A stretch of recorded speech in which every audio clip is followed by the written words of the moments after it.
দরদি নবীর মাথায় বস্তা যখন উঠিয়ে দিলেন, ইহুদি বলছেন এই বস্তা নিয়ে যাওয়ার মতো ক্ষমতা আমারও নেই। এত ভারী বস্তা। আর সেই টাইমের বস্তা তো আর প্লাস্টিকের বস্তা ছিল না, চটের বস্তা, বড় বড় বস্তা ছিল। আর খেজুর যদি ভরা যেত, খেজুর ভারী হবে না পাতলা হবে? আজকে ভারী। আর ছোট ছেলে হয়তো 5-10 কেজি নেওয়ার ক্ষমতা আছে, যে 1 কুইন্টাল চাপান তো পারবে, আর ঘাড় মার ভেঙে একবার মাটিতে ফুটে যাবে। তো বারাদান ইসলাম, আল্লাহর নবীজি মাথায় বোঝা নিয়ে বড় লোকের মতো, যেমন আজকে তাগড়া জোয়ান মানুষের মতো বোঝা নিয়ে যাচ্ছে, জোরে বলে একবারে বড় তাগড়া মানুষের মতো আল্লাহর নবী সাল্লাল্লাহু তাআলা আলাইহি ওয়াসাল্লাম ওই খেজুরের বস্তা নিয়ে আল্লাহর নবী চলতে লাগলেন। যখন আবু জেহেলের বাড়িতে বস্তাখানা রেখে দিলেন, রেখে দেওয়ার পর আবু জেহেলকে বলে, ও চাচাজি, আমার প্রাপ্য এবার আপনি দিয়ে দেন। কয়েকটা খেজুর দেওয়ার কথা, একটা খেজুর দিচ্ছে। কত কিপটা মানুষ দেখেন, কাঞ্জুস।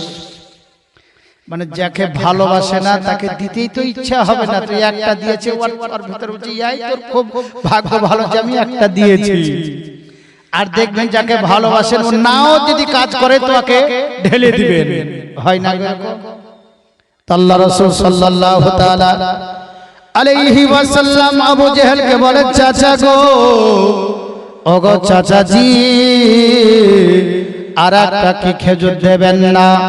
আবু জেহেল রেগে গেছে, আর একটা থাপ্পড় নবীজির আজকে চেহারার উপরে মেরেছে। নবীজি আমার আবু জেহেলের দিকে তাকিয়ে রয়েছে। ওগো চাচা, আমি তো অন্যায় কিছু করিনি, অন্যায় তো কথাও বলিনি, আপনার কাছে আর একটা খেজুর আমি চেয়েছিলাম, এরই জন্য আমাকে আপনি আঘাত করলেন, করাঘাত করলেন। ওরা আবু জেহেল, এটা আপনি ভালো করেননি। আবার যখনই এই কথা বলেছেন, আমার রহমাতুল লিল আলামিন শাফিউল মুজনাবিন দোনো জাহানের মালিক ও মুক্তারের শরীরে আবার আরেকটা চড় মেরেছে। আল্লাহর নবী আবু জেহেলের হাতটাকে ধরেছে, ধরার পর নবীজি বললেন, ওগো চাচাজি, আপনার হাতে কি কোনো আজকে কষ্ট লেগেছে, কি আঘাত লেগেছে? আল্লাহর নবী দেখেন মার খাওয়ার পরও, আঘাত খাওয়ার পরও তাকে জিজ্ঞাসা করছে, মারার পর আপনার হাতে কি কোনো রকমের কষ্ট হয়নি? আবু জেহেল নির্দয়, আজকে মানুষ, আজকে তার ভিতরে কোনো রকম দয়া হলো না, আল্লাহর নবীকে কোনো রকমের খেজুর দিলেন না, খেজুর দিলেন না। নবীজি আমার চলে গেলেন। যাওয়ার পর ওই বাড়ির বস্তা যত ছিল, তার কর্মচারীরা বস্তা খুলে দেখছে তো একটাও খেজুর নাই, সব খেজুর পাথর হয়ে গেছে। একটু জোরে বলবেন না? খেজুরই নাই, আর সব পাথরে পরিণত হয়েছে।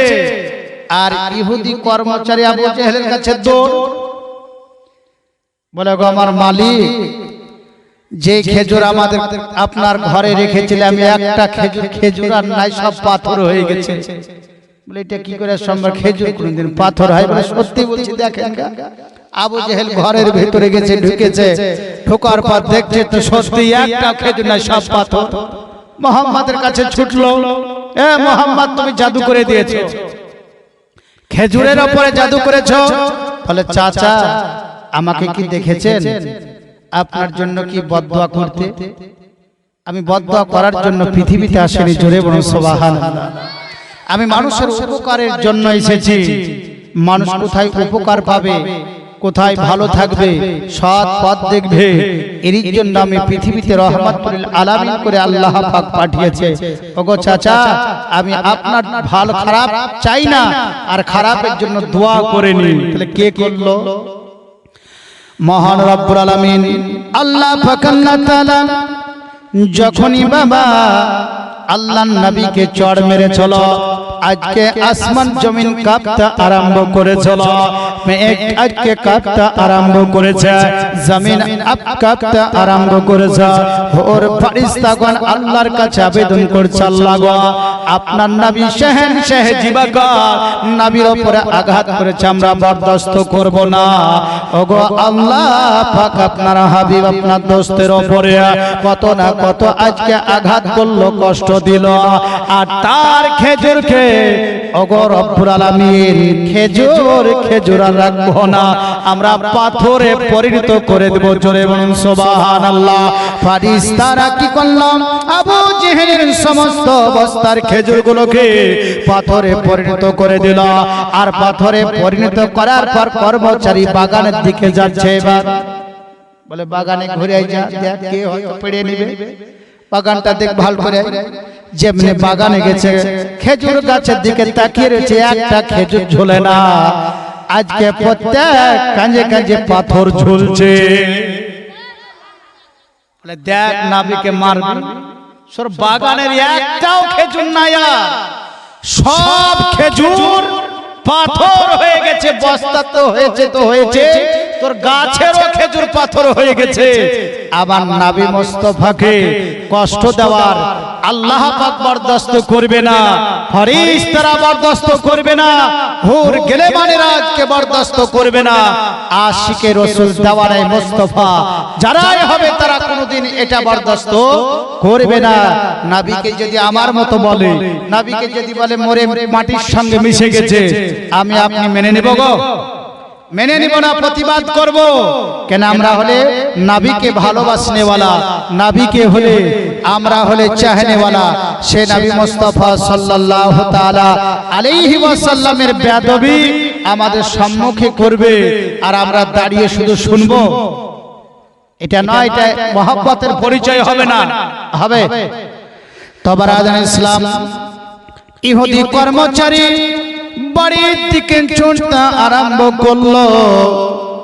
বাড়ি যাবার পর আবু জেহেলকে বলতেছে, ওগো মালিক, বলে এমন ঘটনা ঘটেছে আপনার মাথায় যেন আসমান ভেঙে পড়বে। বলে কি রে? বলে আপনি শুনবেন, শুনলে তো আপনার ব্রেন হ্যাং হয়ে যাবে। বলে বল তো দেখি। বলে গো আমার মালিক, যে ঘরের ভিতরে সমস্ত খেজুরগুলো পাথর হয়ে গেছে, এটা তো আপনি নিজ চক্ষু দ্বারা দেখেছেন।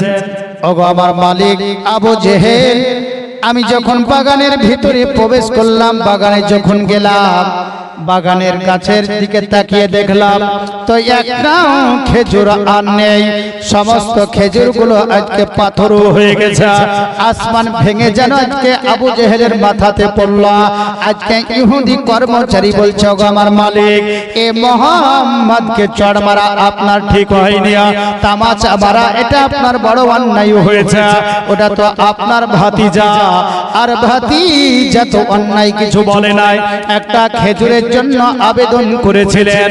মজ্জাজ সামাই ইহুদি নিজে এবার বর্ণনা করছে, তাদের মাঝে বর্ণনা করছে, পৃথিবীর মানুষের কল্যাণ উপকারের জন্য একজন মহানবীকে দেখলাম, আদর্শবান দেখলাম, যেই বোঝাটা বহার মতো আমাদেরও সাধ্য নেই, কিন্তু ছোট বাচ্চা মুহাম্মদ সাল্লাল্লাহু তাআলা আলাইহি ওয়াসাল্লাম এত ভারী বোঝা নিয়ে বাড়ির দিকে অগ্রসর হয়েছে, কোন রকমের কষ্ট পাই নাই, কষ্ট পাই নাই।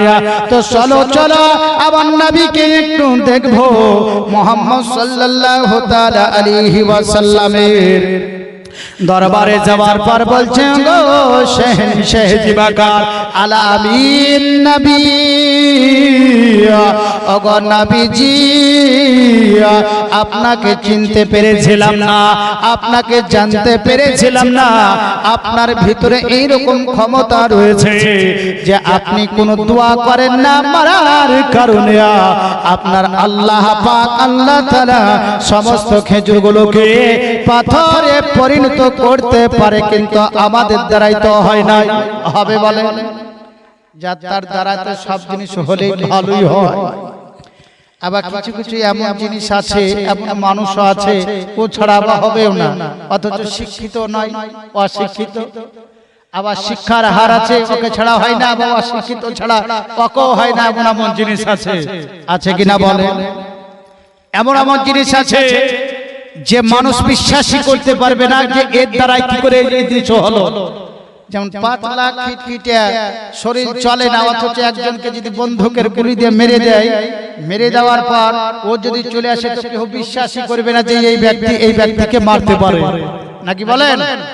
তো আজি জানে মহতারাম, তো ক্ষমতা আমার নবী মুস্তাফাকে এত পাওয়ারফুল করে, এত আদর্শবান নবী করে আজকে দুনিয়ার ধরার তলে, দুনিয়ার বুকে আল্লাহ রাব্বুল আলামিন পাঠিয়েছেন। হাজারো খুঁজলে এই রকম দরদি নবীকে পাবেন না, হাজারো চেষ্টা করলেও এই রকম নবীকে পাবেন না। আমাদের মাঝে এই নবীকে পেয়ে আমরা নিজে নিজে ধন্য হয়েছি। জোরে বলুন সুবহানাল্লাহ। ধন্য হয়েছি। ঈসা আলাইহিস সালাম আল্লাহর কাছে প্রার্থনা করেছিল, আল্লাহ তুমি নবী করে আমাকে পাঠাও না, নবীর উম্মত করে পাঠাও। এর জন্য আল্লাহ পাক ঈসা রুহুল্লাহ দোয়াখানাকে কবুল করেছিলেন, আর তারই জন্য ঈসা আলাইহিস সালামকে পৃথিবীর বুকে পুনরায় দ্বিতীয়বার নবীর উম্মত করে পাঠাবে। জোরে বলুন সুবহানাল্লাহ। আল্লাহর নবী সাল্লাল্লাহু তাআলা আলাইহি ওয়াসাল্লামের নবী উম্মত করে ঈসা রুহুল্লাহকে আজ জগতের বুকে আজকে পাঠাবে। জগতের বুকে ঈসা রুহুল্লাহকে নবীর উম্মত করে পাঠাবে। একটু জোরে বলুন সুবহানাল্লাহ। আল্লাহর নবী সাল্লাল্লাহু তাআলা আলাইহি ওয়াসাল্লাম চলে যাচ্ছে। যেতে যেতে যেতে যেতে একজন ইহুদির বাগানে একজন মহিলার কান্না শোনা যায়। নবী মুস্তাফা সাল্লাল্লাহু তাআলা আলাইহি ওয়াসাল্লাম যে এই জঙ্গলের ভিতরে একজন মহিলার কান্না আসে, কোথা থেকে আসে? তো নবী মুস্তাফা সাল্লাল্লাহু আলাইহি ওয়াসাল্লাম একটু এগিয়ে যাওয়ার পর দেখছেন একজন মহিলা বসে বসে ক্রন্দন করছে। আল্লাহ নবী বলছে, তুমি ক্রন্দন কেন করছো? কারণটা কি? বলে কারণ হলো এটাই যে আমার মালিক যে আমাকে যাতায়াত দায়িত্ব দিয়েছে, আর বিভিন্ন রকমের জিনিস এই যাতায়াত দ্বারা আমি পিছি, কিন্তু অতিরিক্ত মাল আমাকে বেশি দেয়। সময় অল্প দেয় কিন্তু বেশি মাল দেয়, আর পিছে যদি না নিয়ে যেতে পারি তাহলে এই মালিক বেতের আঘাত আমার উপরে চালায়। আমার সারা শরীরে বেতের আঘাত পড়ে রয়েছে, আমি সহ্য করতে পারি না, তবে ছেড়ে যেতে পারি না। যদি যাই মারার হুমকি দেয়, মেরে ফেলবো, বিভিন্ন রকমের জিনিস বলে। আল্লাহ নবী সাল্লাল্লাহু আলাইহি ওয়াসাল্লাম বুড়ির সমস্ত আটাগুলো নবীজি আমার পিছে দিলেন। জোরে বলুন সুবহানাল্লাহ। আর এই ইহুদি নারীর জ্বর শরীর ছিল। আল্লাহ নবী সাল্লাল্লাহু তাআলা আলাইহি ওয়াসাল্লাম সেই বোঝাকে নিয়ে, আটার বোঝা নিয়ে ইহুদির বাড়ি গেলেন। আর বাড়ি যাবার পরে ইহুদি দেখতে পেলেন, কেনে উনি তাওরীত কিতাবে পড়েছেন যে এই রকম একজন বান্দীর আজ আটা পিসার পরে মাথায় নিয়ে ইহুদির বাড়িতে আসবে। উনি সঙ্গে সঙ্গে বুঝতে পেরে গেছেন এই হলে শেষ নবী। কেনে তাওরীত জবর ইনজিল কিতাবে পড়া অনুযায়ী একবারে এ টু জেড মিল হয়ে যাচ্ছে। জোরে বলুন সুবহানাল্লাহ। একবার সে মিল। ইহুদি তাওরীত খুলে দেখছেন, বলে এটাই তো সত্য নবী আল্লাহ পাক জগতের বুকে পাঠিয়েছেন। এ নবী হলে সত্য। আমি তাওরীত জবর ইনজিল কিতাব পড়া জানি, আমি এক এক করে পড়ে দেখলাম, আর পড়ার পর একটি জেড মিল হয়ে গেল। আল্লাহর নবী সাল্লাল্লাহু তাআলা আলাইহি ওয়াসাল্লাম দাঁড়িয়ে রয়েছে। ইহুদি মহিলাকে ডাকার পর বলল, সময় তো ব্যয় হয়ে গেছে, তোমার উপর আঘাত চলবে। যখন পেটের আঘাত যখন বাড়তে যাবে, দরদি নবী বলল, ওগো ভাই একটু তুমি দাঁড়িয়ে যাও, একটু স্থির হয়ে যাও।